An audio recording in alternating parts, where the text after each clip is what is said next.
loser. Day one gives the teams their first chance to size each other up and take a valuable first score against the old enemy.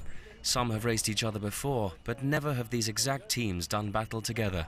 Today will be a learning experience. Today's the first race day of us and Origin. 3 races today, 1 point for each win, match racing. And the forecast is for, at least 20 knots, so I think we'll be seeing a bit of action. They're heavy boats, they're big boats, a lot of power required to pull the sails in. It's going to come down a lot to the crews. Power is a big part of it, and so we're happy to have some big boys with us. The Americans are quick out of the blocks as the cat and mouse game begins in race 1 and lead Ben Ainsley's team to the first mark. But the Brits are quick to bite back.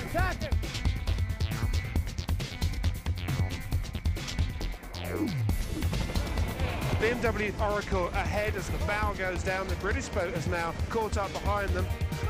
4, 3, 2, 1, go! It's absolutely neck and neck. It's like watching synchronized sailing here. Regaining the lead upwind, Team Origin are first to turn and head for home. First blood to the locals. On the back foot and in need of reply, James Spithill is too eager at the race 2 starting gun and crosses early. BMW Oracle over the line. That is a big error. It's going to be very difficult indeed to actually come back from here. The Americans' race is over before it's begun. BMW Oracle Racing ends day 1 2-0 behind.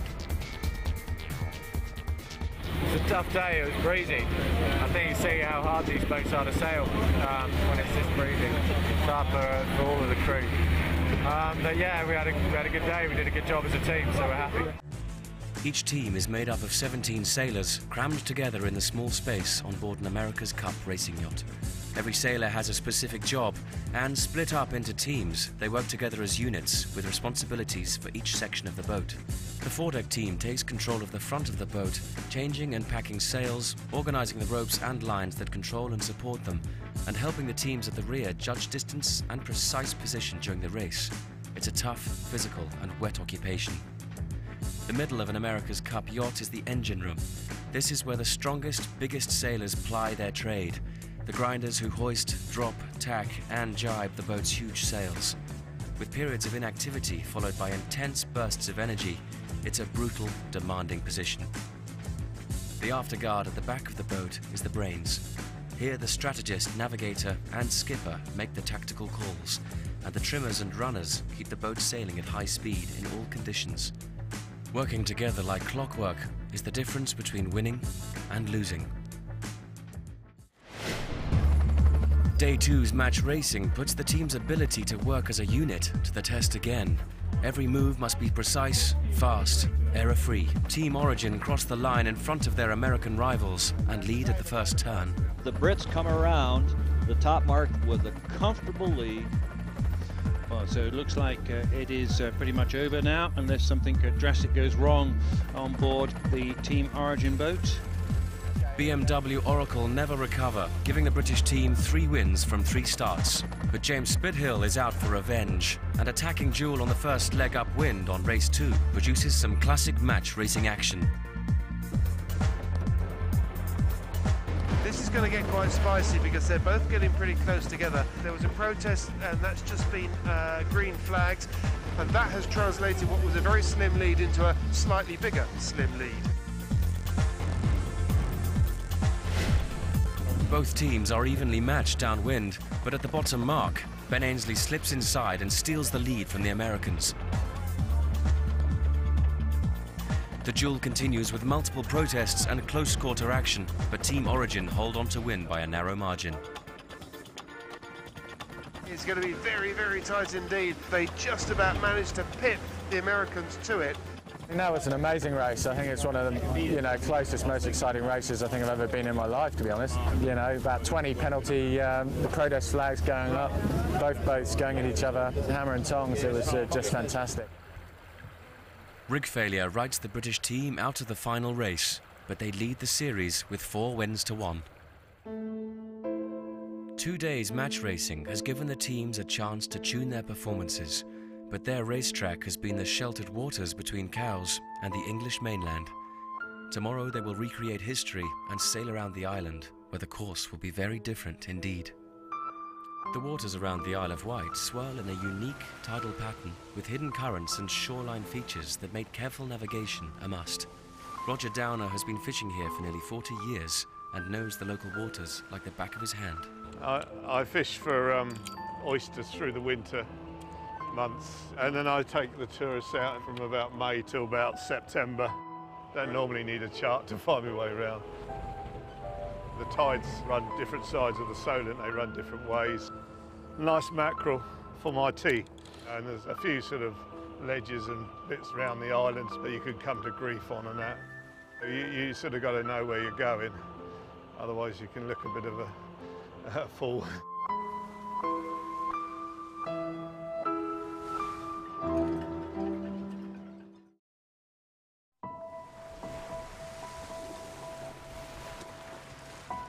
Daybreak over Cowes brings foreboding skies.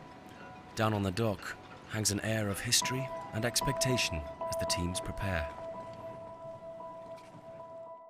The America's Cup means a huge amount to all of us, so to reenact the original race is pretty special. It's about navigation, strategy, long race, a lot going on with the tides, so it would be a hard one for the tacticians, navigators and strategists, but also for the whole team to get these boats around. Normally we only race for about an hour each race.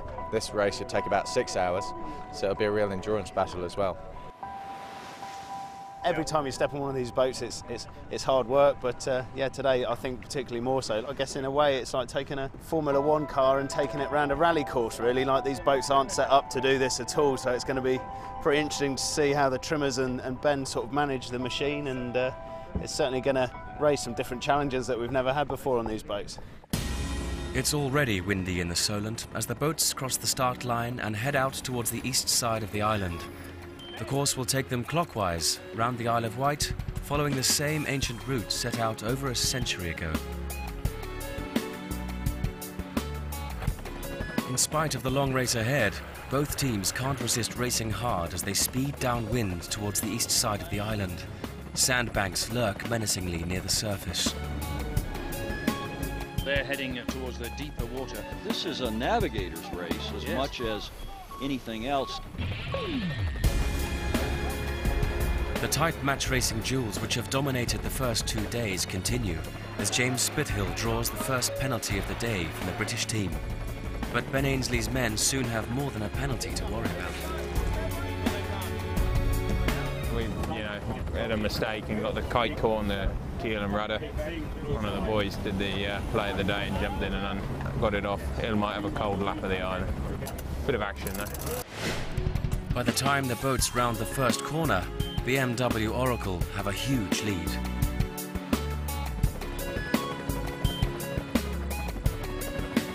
Even though it's a 55-mile race, we're seeing classic match racing.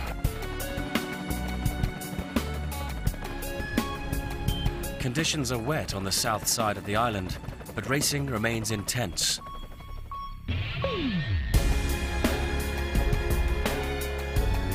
Right now we're actually the southern bit of the island, and we're just ahead of the English team here, and we're about to go around the lighthouse and then heading towards the Needles, so it's still pretty close. As the boats round St. Catherine's Point, the most southerly tip on the Isle of Wight, BMW Oracle Racing have pulled out a clear lead, but conditions are rough. Well, let's hope it's not a sleigh ride like this all the way to the finish, and let's hope that there is a chance for the Brits to get back in and narrow the gap. And it is just a straight track line now towards the Needles.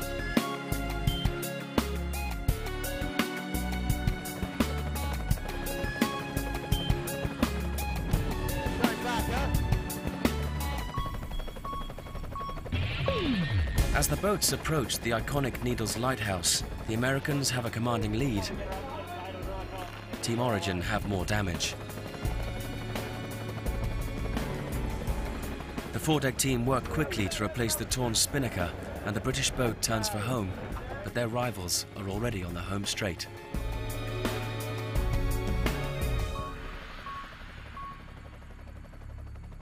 Just coming back into the Solent here, and yeah, current's now under us. Current's flooding into the Solent, and yeah, we're just trying to make sure we stay in the best current and the best breeze on our way back to the finish line.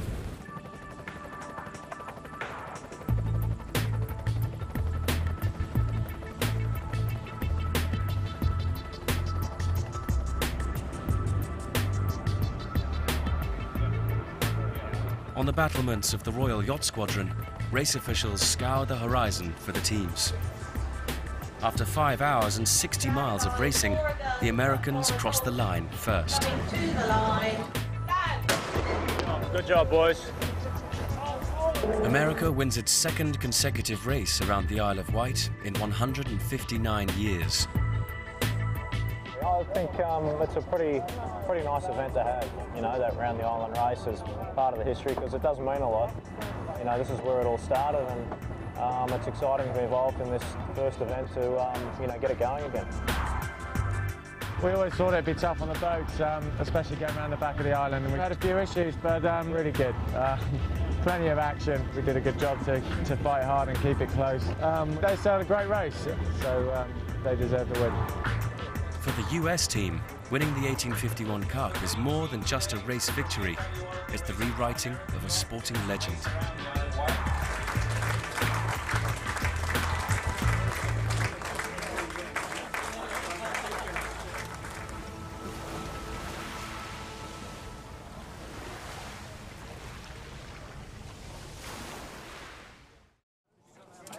There's an overall prize still up for grabs, and with 3 points available per race on the last day and 3 races in store, there's still plenty to play for. Well, it is really all on today. We do have a 4-1 lead in the match racing, but today the points count triple. So it's going to be tight, it's going to be great. I mean, both teams are sailing really well, and we've had some really close races, and hopefully we can have more of the same today. With wins at the top of the register for the boats, racing is fast and on the edge. Protest flags are immediately flying, and for the first time, BMW Oracle Racing are in control.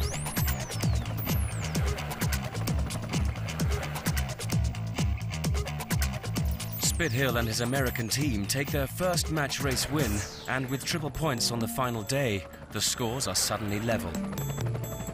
Both teams start race 2 fully fired up. Team Origin are first to the top mark, and in an intense downwind tactical battle, inflict a penalty on the Americans.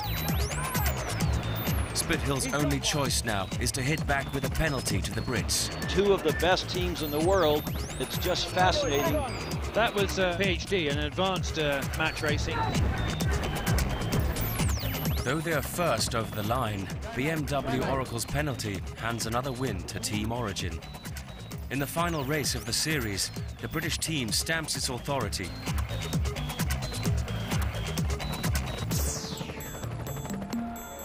Building conditions cost BMW Oracle a spinnaker as Ben Ainslie leads his team to victory.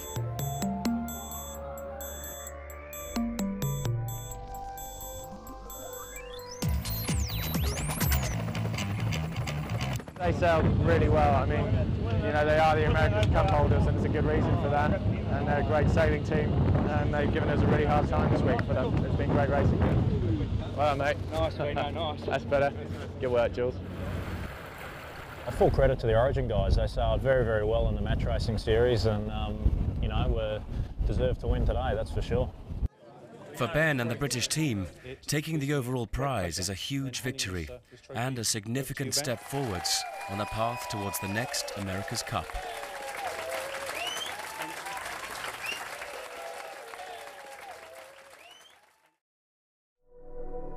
"159 years ago, the oldest trophy in international sport was born. America raced England in a competition that to this day draws the richest men and the best sailors in the world. Its legend lives on. The 1851 Cup has been more than just a sailing spectacle. It is the recreation of sporting history.